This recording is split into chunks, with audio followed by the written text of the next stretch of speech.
नमस्कार दोस्तों, स्वागत है आपका मेरे चैनल कॉमिक्स लाइफ में। शुरू करते हैं मनोज कॉमिक्स की एक और मज़ेदार कॉमिक्स, चंदन वन का मोल। चंदन वन का मोल, लेखक संदीप गुप्ता, चित्रांकन चौहान। कुमारगढ़ के राजा देवी सिंह की रानी अहिल्या शंकर भगवान की परम भक्त थी। वह नित्य प्रति उनकी पूजा अर्चना करती थी। ओम नमः शिवाय। उसे हर समय पूजा में डूबे देख देवी सिंह उसकी हंसी उड़ाता। रानी, ये पत्थर के भगवान भला तुम्हारी क्या पुकार सुनेंगे? तुम्हें पूजा ही करनी है तो हमारी पूजा करो।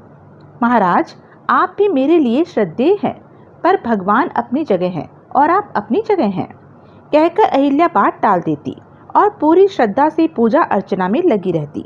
एक दिन भगवान शंकर ने अहिल्या को साक्षात दर्शन दिए। बेटी अहिल्या, मैं तेरी पूजा अर्चना से बहुत प्रसन्न हूँ। मांगो, क्या मांगना है तुम्हें? भगवान, मुझे आपके दर्शन मिल गए, मानो सब कुछ मिल गया। भगवान, मेरे पास दुनिया के सारे सुख है, सब प्रकार का वैभव है, समझ नहीं आता कि मैं आपसे क्या मांगूं। बेटी अहिल्या, जब मैं यहाँ तेरे पास आया हूँ तो तुझे मुझसे कुछ तो मांगना ही होगा। शंकर भगवान का कथन सुनकर अहिल्या सोच में पड़ गई। तभी सहसा उसे कुछ ध्यान आया। राजा देवी सिंह से मेरा विवाह हुए पूरे 10 वर्ष बीत गए हैं, अभी तक मैंने संतान का सुख नहीं पाया है, अतः क्यों न शंकर भगवान से एक पुत्र मांग लूं। यह विचार मन में आते ही उसने शंकर भगवान से कहा, भगवान, यदि आप मुझे कुछ देना ही चाहते हैं तो एक पुत्र होने का वरदान दे दो। बेटी, यह वरदान तो तुमने ठीक नहीं मांगा। क्यों भगवान? बेटी, अगर तुम्हारे पुत्र उत्पन्न हो गया तो तुम्हारे गर्भ में उसके आने के साथ ही तुम्हारे बुरे दिन शुरू हो जाएंगे और तुम्हें पूरे 22 वर्ष दुखों के साए में जीवन गुजारना होगा। अच्छा भगवान, अहिल्या सोच में पड़ गई। कुछ देर सोचकर वह शंकर जी से बोली, भगवान, अब चाहे मुझे सुख मिले या दुख, मुझे आप एक पुत्र का वरदान तो दे ही दो। लोग मुझे बांझ व निपुते राजा को अशुभ मानते हैं, मेरे पुत्र होने से लोगों की यह धारणा तो टूट ही जाएगी। बेटी, यदि तेरी यही इच्छा है तो ठीक है, आज से ठीक 9 माह पश्चात तुम्हारी कोख से एक सुंदर व तेजस्वी बालक जन्म लेगा। अहिल्या को यह वरदान और आशीर्वाद दे शंकर भगवान अंतर्ध्यान हो गए। इस घटना के कुछ ही दिन बाद, महाराज, एक शुभ सूचना है, मैं इन दिनों गर्भवती हूँ। क्या सच रानी? हाँ महाराज। ओ अहिल्या, यह तो तुमने बड़ी शुभ सूचना दी है। इस खुशी में हम आज ही आखेट करने कुंज वन में जाएंगे। खुशी के आवेग में उमंगता हुआ देवी सिंह आखेट करने हेतु उसी समय कुंज वन की ओर चल दिया। इधर महल में अहिल्या सोच रही थी, महाराज को मैंने अपने गर्भवती होने की सूचना तो दे दी है, लेकिन अब देखना यह है कि शंकर भगवान के दिए वरदान के मुताबिक मेरे बुरे दिन कब आते हैं।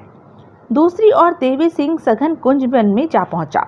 वहां उसे एक हिरन दिखाई दिया। ओह, कैसा सुंदर हिरन है, मुझे इसका शिकार करना चाहिए। उसने हिरन के पीछे अपना घोड़ा दौड़ा दिया। अब हिरन आगे आगे और देवी सिंह का घोड़ा उसके पीछे पीछे था। शीघ्र ही वह हिरन न जाने कहाँ लोप हो गया। देवी सिंह की नजरें उसे खोजती ही रह गई। हिरन को हाथ से निकला देख देवी सिंह खींच उठा।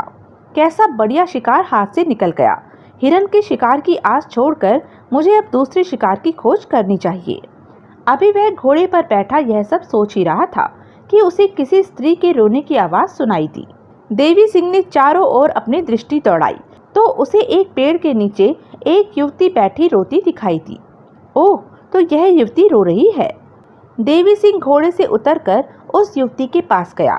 कौन हो तुम और इस बियाबान वन में अकेली बैठी क्यों रो रही हो? युवती ने किसी प्रकार अपनी रुलाई रोककर उसे बताया, मेरा नाम गुण सुंदरी है। मेरे माँ बाप बहुत गरीब हैं। गरीबी के कारण वे मेरा विवाह न कर सके।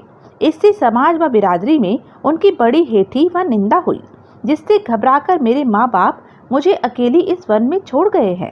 गुण सुंदरी, बड़े निर्दयी हैं तुम्हारे माँ बाप, लेकिन वे तुम्हें इस वन में अकेली किस लिए छोड़ गए हैं? इसलिए कि इस वन का कोई खूंखार जानवर मुझे खा जाएगा और मेरे माँ बाप मेरी जिम्मेदारी से मुक्ति पालेंगे। ओह, माँ बाप इतने निष्ठुर भी हो सकते हैं, यह तो हम स्वप्न में भी नहीं सोच सकते। देवी सिंह का मन गुण सुंदरी के माता पिता के प्रति घृणा से भर उठा। फिर वह गुण सुंदरी से बोला, गुण सुंदरी, मैं कुमारगढ़ का राजा देवी सिंह हूँ। तुम मुझे अपने माता पिता का पता बताओ। वे लोग किस नगर में रहते हैं? मैं तुम्हें उनके पास लेकर जाऊंगा और उन्हें डांट फटकार लगाऊंगा। भला अपनी संतान को भी कोई इस प्रकार खूंखार जानवरों के हवाले कर सकता है? राजन, मैं अब अपने माता पिता के पास किसी भी सूरत में वापस नहीं जाऊंगी। वे मुझे त्याग चुके हैं, इसलिए मैंने भी उनका मुंह छोड़ दिया है। अतः ना मैं आपको उनका नाम बताऊंगी और ना यही बताऊंगी कि वे किस नगर में रहते हैं। ओह, तब तुम कहाँ जाओगी गुण सुंदरी? जहाँ मेरा भगवान ले जाएगा राजन, कहकर गुण सुंदरी पुनः सिसकने लगी। यह देखकर देवी सिंह सोच में पड़ गया। गुण सुंदरी बड़ी दुखियारी है, साथ ही अपूर्व सुंदरी भी। क्यों ना मैं इससे विवाह करके इसे अपनी रानी बना लूं? यह सोचकर उसने गुण सुंदरी से कहा, गुण सुंदरी, तुम मेरे साथ कुमारगढ़ चलो। कुमारगढ़? आप मुझे कुमारगढ़ ले जाएंगे राजन? लेकिन क्यों? तुम्हें वहां ले जाकर मैं तुमसे विवाह करके तुम्हें अपने दिल की रानी बनाऊंगा गुण सुंदरी। क्या कहीं मेरे कानों ने कुछ गलत तो नहीं सुन लिया है राजन? गुण सुंदरी, तुम्हारे कानों ने जो भी सुना है सही सुना है। मैं तुमसे विवाह करना चाहता हूँ। तुम्हारी इस बारे में क्या राय है? यह तो मेरे लिए बड़े ही सौभाग्य की बात होगी राजन। तो आओ हमारे साथ कुमारगढ़ चलो। गुण सुंदरी देवी सिंह के साथ उसके घोड़े पर बैठ गई। तब देवी सिंह आखेट अधूरा छोड़कर वापस कुमारगढ़ की ओर चल पड़ा। कुमारगढ़ पहुंचकर देवी सिंह ने महामंत्री नाथ सिंह को बुलाकर आदेश दिया, महामंत्री जी, हम गुण सुंदरी से विवाह करना चाहते हैं। आप शीघ्र ही विवाह के आयोजन की तैयारी कीजिए। हम कल ही गुण सुंदरी के साथ विवाह करेंगे। जो आज्ञा महाराज। रानी अहिल्या को जब यह सूचना मिली तो वह हक्की पक्की सी खड़ी रह गई। महाराज दूसरा विवाह कर रहे हैं। अब जब वे कुछ ही माह बाद पिता बनने वाले हैं तो दूसरा विवाह रचा रहे हैं। मुझे इसी समय महाराज के पास जाकर उनसे इस विषय में बात करनी चाहिए। वह उसी समय देवी सिंह के कक्ष में पहुंची। मैं यह क्या सुन रही हूँ महाराज, आप दूसरा विवाह करने जा रहे हैं? हाँ, इसमें बुराई क्या है?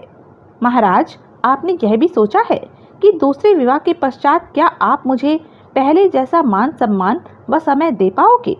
रानी, तुम्हारे मान सम्मान में कोई कमी नहीं आएगी। रहा तुम्हें समय देने का सवाल, तो सबसे पहले तो तुम्हारे पास ही हमारे लिए समय नहीं है। तुम हर समय भोले भंडारी शंकर की पूजा में डूबी रहती हो और हम तुम्हारी पूजा अर्चना में बाधक बना करते थे, लेकिन अब तुम पूरे समय बेरोक टोक शंकर जी की पूजा अर्चना कर सकती हो। रानी, तुम तो हर समय धर्म कर्म में लगी रहती हो, जबकि हमें ऐसी रानी चाहिए जो आमोद प्रमोद के समय हमारा सहयोग दे, जो हमारे रंग महल की महफिलों में हमारी सहचरी बनकर शामिल हो। गुण सुंदरी में ये सारे गुण मौजूद हैं, इसलिए हम उससे विवाह अवश्य करेंगे। ओह, तो गुण सुंदरी का महाराज पर इतना जादू चल चुका है। वह कातर स्वर में देवी सिंह से बोली, महाराज, आप दूसरा विवाह न करें। आप मेरी नहीं तो आने वाली संतान का ही कुछ ख्याल करें। क्यों अपनी होने वाली संतान के सिर पर पहले ही सौतेली माँ लाकर बिठा रहे हो? रानी अहिल्या, तुम हमें बहुत भाषण दे चुकी हो। अब हम आपकी एक भी बात नहीं सुनेंगे। हमें गुण सुंदरी से विवाह करने से कोई भी नहीं रोक सकता, तुम भी नहीं। इतना कहकर देवी सिंह तेजी से कक्ष से निकल गया। लगता है शंकर भगवान द्वारा बताए अनुसार मेरे बुरे दिनों की शुरुआत हो चुकी है। दूसरे दिन ही देवी सिंह ने गुण सुंदरी से विवाह कर लिया। विवाह के पश्चात देवी सिंह गुण सुंदरी के पास ही पड़ा रहने लगा। गुण सुंदरी, अब तुम्हारे आसपास ही मेरी दुनिया है। तुमने मेरे जीवन में आकर मुझे ढेर सारी खुशियां दे दी हैं। महाराज, आप तो व्यर्थ ही मेरी बड़ाई कर रहे हैं। अहिल्या के कक्ष में उसने जाना ही छोड़ दिया था। धीरे धीरे इसी प्रकार 8 माह बीत गए। रानी अहिल्या दुखी सी हर समय अपने कक्ष में ही पड़ी रहती। भोले शंकर, तुमने ठीक ही कहा था। गर्भवती होते ही मेरे ऊपर दुखों के पहाड़ टूटने शुरू हो गए हैं। संतान के जन्म के पश्चात तो न जाने क्या होगा। इधर एक दिन गुण सुंदरी ने देवी सिंह से कहा, महाराज, मैं आपसे कुछ कहना चाहती हूँ। कहो रानी। महाराज, मैं जो आपको बताने जा रही हूँ उसे सुनकर शायद आपके दिल व विश्वास को ठेस लगे। गुण सुंदरी, तुम कहो तो सही, आखिर तुम मुझे क्या बताना चाहती हो? तो सुनिए महाराज, आपकी पहली रानी अहिल्या मानवी न होकर चुड़ैल है। यह तुम क्या बक रही हो गुण सुंदरी? माना कि अहिल्या तुम्हारी सौत है, पर इसका यह मतलब तो नहीं है कि तुम धर्म कर्म को मानने वाली रानी अहिल्या को चुड़ैल कहो। हमें तुमसे ऐसी आशा न थी रानी गुण सुंदरी। महाराज, मैं झूठ नहीं कह रही हूँ। कल रात अपनी आंखों से मैंने रानी अहिल्या का चुड़ैल रूप देखा था। कल रात वह चुड़ैल के रूप में महल से निकली थी। कुछ देर बाद जब वे महल में वापस आई थी तो उनकी आंखें अंगारों की तरह दहक रही थी और उनके मुख से उस समय ताजा खून टपक रहा था। क्या? हाँ महाराज, उन्हें देखकर उस समय ऐसा प्रतीत हो रहा था कि जैसे वे किसी मानव का रक्त पीकर आई हों। उनका उस समय का विभत्स रूप देखकर तो मैं लगभग बेहोश सी हो गई थी महाराज। गुण सुंदरी, हमें तुम्हारी बात का अब भी यकीन नहीं आ रहा है। महाराज, हाथ कंगन को आरसी क्या? आप आज की रात छिपकर स्वयं अपनी आंखों से रानी अहिल्या का असली रूप देखिए, तब आपको मेरा यकीन आएगा। ठीक है गुण सुंदरी, आज की रात हम इस बात की स्वयं तहकीकात करेंगे। उस रात को देवी सिंह और गुण सुंदरी चुपके से रानी अहिल्या के शयन कक्ष में छिप गए। जब अर्धरात्रि बीत गई, वो देखो महाराज, ओह, सोई हुई अहिल्या के शरीर में से एक भयानक चुड़ैल निकल रही है। तभी गुण सुंदरी ने फुसफुसाते हुए देवी सिंह से कहा, महाराज, चुड़ैल वाला रूप अहिल्या का असली रूप है। अब यह चुड़ैल मानव रक्त पीने के लिए महल से बाहर जाएगी। इसका मतलब है गुण सुंदरी ठीक ही कह रही थी। मैं आज तक जिस अहिल्या को धार्मिक प्रवृत्ति की मानता रहा, वह तो रक्त पीने वाली चुड़ैल निकली। कुछ देर बाद चुड़ैल वापस कक्ष में लौटी। वो देखो महाराज, चुड़ैल के मुंह से रक्त टपक रहा है और उसकी आंखें भी रक्त की तरह लाल हो रही हैं। जरूर यह किसी अभागे मानव का खून पीकर आई है। ओह! चुड़ैल सोई हुई अहिल्या के शरीर में प्रविष्ट हो गई। तब हतप्रभ सा देवी सिंह गुण सुंदरी के साथ कक्ष से बाहर निकला। कक्ष के बाहर आते ही देखिए महाराज, खून से सने उल्टे पंजों के निशान। जानते हैं महाराज, चलते समय चुड़ैलों के पंजे ही इस प्रकार उल्टे पड़ते हैं। गुण सुंदरी, अब हमें पक्का यकीन हो गया है कि अहिल्या मानवी नहीं अपितु चुड़ैल है। दूसरे दिन प्रातः ही देवी सिंह ने अहिल्या को अपने कक्ष में बुलवाया। तत्पश्चात सैनिकों को आदेश दिया, सैनिकों, रानी अहिल्या रूपी इस चुड़ैल को इसी समय वन में ले जाकर मौत के घाट उतार दो। देवी सिंह का आदेश पाकर सैनिक अहिल्या को पकड़कर वहां से ले गए। शंकर भगवान से संतान का वर लेकर मैंने अपने सुख को स्वयं आग लगाई है और आज मेरे सुखों में महाराज ने स्वयं अंतिम कील ठोक दी है। सैनिक उसे लेकर वन में पहुंचे। रानी माँ, हमें समझ नहीं आ रहा है कि महाराज ने आप जैसी सती सावित्री पत्नी को ऐसी कठोर सजा क्यों दी है। हम आपका आदर करते हैं, इसलिए हम आपको मारेंगे नहीं। रानी माँ, आप यहाँ से आगे चली जाइए। हम महाराज को जाकर झूठ बोल देंगे कि हमने आपको मार दिया है। सैनिकों की बात सुनकर वह चुपचाप वन में आगे बढ़ गई। तब सैनिक भी वापस कुमारगढ़ लौट गए। तो यह थी अब तक की कहानी। आगे की कहानी जानने के लिए बने रहें मेरे साथ। और हाँ, मेरे चैनल को लाइक, शेयर और सब्सक्राइब करना ना भूलें। और कमेंट करके ज़रूर बताएं कि यह वीडियो आपको कैसा लगा। धन्यवाद।